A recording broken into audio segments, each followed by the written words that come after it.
Bismillahirrahmanirrahim. Assalamualaikum warahmatullahi wabarakatuh.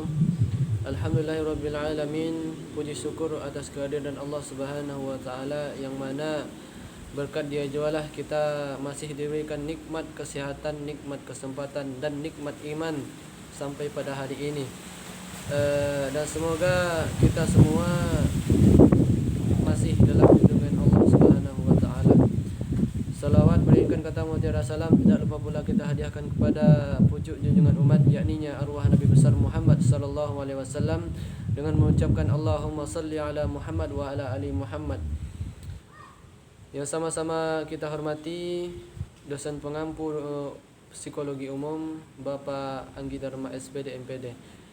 Selanjutnya saya akan mempresentasikan hasil dari makalah saya yaitu yang berjudul Sejarah dan Aliran Psikologi. Yang pertama, sejarah psikologi.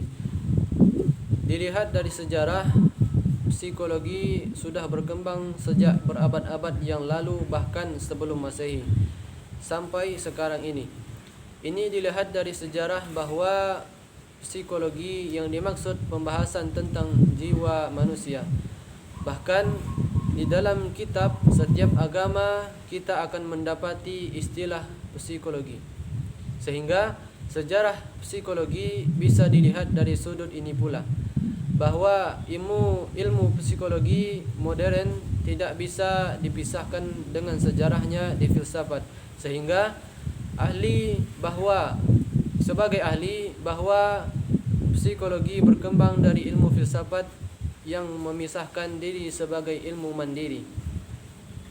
Berbicara tentang hal jiwa, terlebih dahulu kita harus dapat membedakan antara nyawa dan jiwa. Nyawa adalah daya jasmaniyah yang adanya tergantung pada hidup jasmani dan menimbulkan perbuatan badaniyah, yaitu perbuatan yang ditimbulkan oleh proses belajar. Misalnya insin, refleks, nafsu, dan sebagainya. Jika jasmani mati, maka mati pula nyawanya. Yang kedua, aliran psikologi. Yang pertama, strukturalisme. Struktur adalah sistem transformasi yang mengandung kaidah sebagai sistem, sebagai lawan dari sifat unsur-unsur, dan yang melindungi diri atau memperkaya diri melalui peran transformasinya tanpa keluar dari batas-batasannya atau menyebabkan masuknya unsur-unsur dari luar. Dalam kaitan ini, Piaget menyebutkan tiga sifat yang dicakup dalam sebuah struktur, yaitu yang pertama totalitas, yang kedua transformasi, dan yang ketiga pengaturan diri. Struktur merupakan aliran yang pertama dalam psikologi karena pertama kali ditemukan oleh Wundt setelah ia melakukan eksperimennya di laboratorium di Leipzig. Yang kedua, aliran fungsionalisme. Aliran fungsionalisme ini merupakan reaksi terhadap strukturalisme tentang keadaan-keadaan mental. Jika para strukturali bertanya, apa kesadaran itu? Para fungsionalis bertanya, untuk apa kesadaran itu? Apa tujuan dan fungsinya? Karena ingin mempelajari cara orang menggunakan pengalaman mental untuk menyesuaikan diri terhadap lingkungan sekitarnya. Mereka disebut fungsionalis. Fungsionalisme adalah suatu tendensi dalam psikologi yang menyatakan bahwa pikiran, proses mental, persepsi indrawi, dan emosi adalah adaptasi organisme biologis. Yang ketiga, aliran psikoanalisis. Tokoh dan sekaligus seorang bapak psikoanalisis ialah Sigmund Freud. pada tahun 1856 sampai 1939. Pendapatnya mengatakan bahwa kehidupan manusia dikuasai alam ketidaksadaran.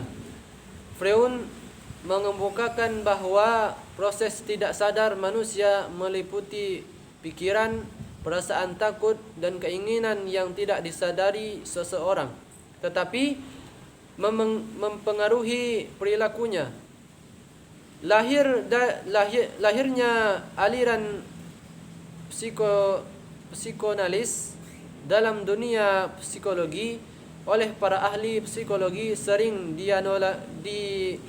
dianalogikan dengan revolusi konferensi dalam natural scan dicaci, ditolak, tapi pada akhirnya diagungkan. Psikologi yang berkembang sewaktu Freud mencuatkan teorinya bahwa banyaknya memfokuskan perhatian pada kesadaran manusia. Yang ketiga, tokoh-tokoh psikologi. Adapun tokoh-tokoh psikologi dalam Islam, yang pertama Ja'far As-Sadiq. Tokoh psikologi Islam terkemuka ini hayati antara tahun 702 hingga 765 Masehi dan lahir di kota Madinah. Dia jadi terkenal sebab menguasai ilmu pengetahuan yang luas serta agama yang mumpuni. Dia berpendapat bila nafsu itu dapat memunculkan sifat dan egois, sedangkan kalbu dapat mendorong seseorang buat selalu mencintai Allah dengan tulus dan ikhlas. Yang kedua, An-Nashaburi. Profesi sebenarnya dari tokoh ini ialah seorang dokter, namun dia juga menguasai ilmu psikologi. Bahkan sebelum mati pada tahun 1016 Masehi, dia sempat menulis buku yang diberi judul Al-Uqala Al-Majnin. Salah satu isi dari buku ini ialah menerangkan suatu rasa marah atau emosi yang di luar kendali sehingga menyebabkan seseorang dapat kehilangan akal sehatnya. Yang ketiga, Ibuni Miskawayah. Tokoh psikologi Islam yang satu ini lahir pada tahun 941 dan meninggal pada 1030 Masehi.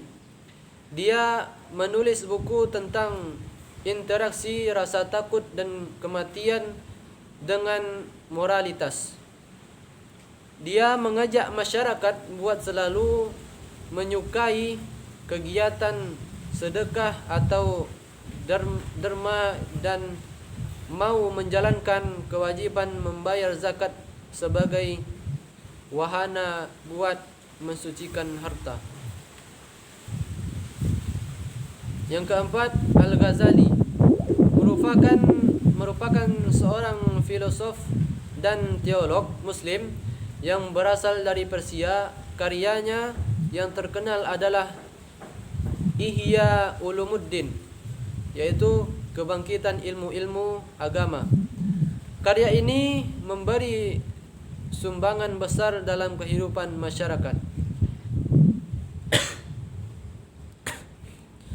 Yang kelima, At-Tabari. Selain dikenal sebagai psikolog, At-Tabari juga menguasai ilmu fisika dan kedokteran. Dalam kitabnya yang berjudul Firdaus Al-Hikmah, ia mengembangkan psikoterapi untuk menyembuhkan gangguan jiwa. Ia menganggap bahwa psikologi sangat berkaitan erat dengan ilmu kedokteran. Karena itu untuk mengobati pasien gangguan jiwa selain konseling, psikoterapi juga diperlukan. At-Tabari menjelaskan pasien gangguan jiwa sering mengalami halusinasi dan keyakinan yang salah. Bisa disebut dengan delusi. Menurut At-Tabari, pengobatan dapat berupa konseling bijak yang caranya dengan membangkitkan kembali kepercayaannya dari diri pasiennya. Teknik ini terbukti masih relevan di zaman modern karena pandangan ini sama dengan pandangan para tokoh psikologi humanistik. Yang keenam, Ibnu Rushd. Jasa terbesar beliau buat perkembangan ilmu psikologi di global ialah hasil karyanya yang berjudul Al-Tuhafut. Melalui karya besarnya ini, Ibnu Rushd memberi pernyataan bila roh memberi izin pada jasad yang dimiliki seseorang buat menjalani kehidupan. Namun meski jasad sudah meninggal, namun roh tetap hayati di alam yang lain dan akan bangkit lagi ketika hari kiamat sudah tiba. Dalam masa kebangkitannya ini, roh sudah tidak memerlukan jasadnya lagi. Dan kesimpulannya adalah para pakar psikologi dari negara-negara barat juga mengakui akan kebenaran dari teori yang disampaikan oleh tokoh-tokoh psikologi Islam tersebut. Bahkan di antara mereka ada yang meyakini bila terdapat interaksi yang erat antara tasawuf dan psikologi. Karena tasawuf ialah sebuah metode pengolahan batin yang mampu mengobati penyakit yang diderita oleh jiwa, bukan penyakit fisik, sekaligus buat membersihkan hati serta membuat mental selalu dalam kondisi yang sehat. Demikian makalah yang dapat saya sampaikan, hasil makalah yang dapat saya sampaikan. Billahi taufiq wal hidayah. Assalamualaikum warahmatullahi wabarakatuh.